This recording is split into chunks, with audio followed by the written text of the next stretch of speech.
بسم اللہ الرحمن الرحیم۔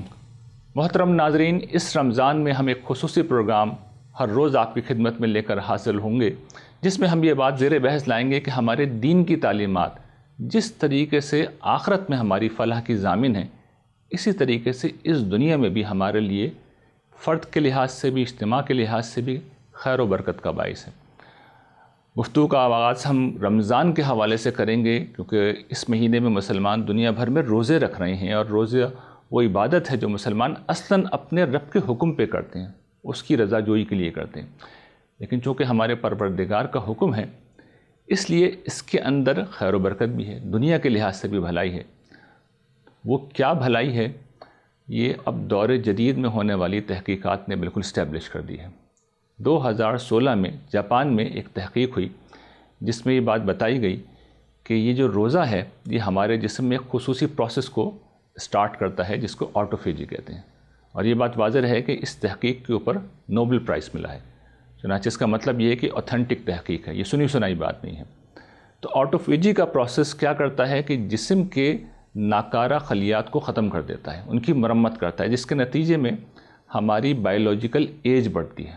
بائیولوجیکل ایج کا مطلب یہ ہے کہ ہمارے سیل کس درجے میں صحت مند اور توانا ہیں۔ عام طور پر ہم اپنی عمر کا حساب اس طرح رکھتے ہیں کہ ایک شخص اگر 1990 میں پیدا ہوا ہے تو 2026 میں اس کی عمر 36 سال ہے، لیکن بائیولوجیکل ایج ہو سکتا ہے کہ اگر سیل بہتر حالت میں ہیں تو وہ 26 سال کا ہوگا، اور سیل خراب حالت میں ہیں، خلیات جو ہیں کمزور ہیں، تو پھر بائیولوجیکل ایج جو ہے وہ 46 سال پہ چلی جائے گی۔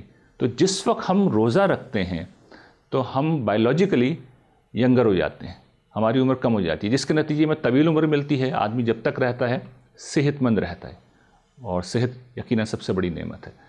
اچھا، دوسرا پہلو یہ ہے کہ یہ جو فاسٹنگ کا پروسیس ہے یہ ہماری شوگر کو کنٹرول کرتا ہے۔ کس طریقے سے کنٹرول کرتا ہے کہ جب بھی ہم کچھ کھاتے ہیں تو ہمارا پینکریاس جو ہے وہ انسولین کو خارج کرتا ہے، جس کے نتیجے میں جو شوگر خون میں آئی ہوتی ہے وہ خلیات میں چلی جاتی ہے، جس سے ہمیں انرجی ملتی ہے۔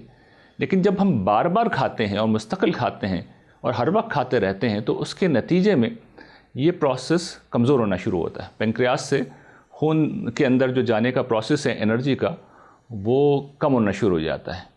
تو نتیجہ یہ نکلتا ہے کہ ہمارے جسم میں یہ جو شوگر ہے اس کی سطح بڑھتی ہے، اور پھر نتیجتاً طرح طرح کی عوارض لاحق ہوتے ہیں۔ جس وقت شوگر آؤٹ آف کنٹرول ہو جاتی ہے، ہارٹ کا مرض ہوتا ہے، آنکھوں کا مسئلہ ہوتا ہے، گردوں کو نقصان پہنچتا ہے، فالج کا اٹیک ہوتا ہے، بلڈ پریشر ہوتا ہے۔ تو جس وقت ہم روزہ رکھتے ہیں، فاسٹنگ کرتے ہیں، تو ہمارا پینکریاس آرام کرتا ہے، اس کی صلاحیت، اس کی کارکردگی بڑھتی ہے، اور ہم ان ساری بیماریوں سے محفوظ رہتے ہیں۔ تو گرچہ مسلمان اس عبادت کو اپنی رب کی رضا کے لیے ادا کرتے ہیں، لیکن ہم نے یہ دیکھا آج کے پروگرام میں کہ روزہ رکھنے کا عمل ہماری صحت کے لیے بھی انتہائی مفید ہے۔ شرط یہ ہے کہ روزہ کھولنے کے بعد ہم یہ جو بار بار کھانے کا پروسیس ہے اور انتہائی مرغن کھانے کا پروسیس ہے یہ نہ کریں، بلکہ جو روٹین کا کھانا ہے وہ کھائیں۔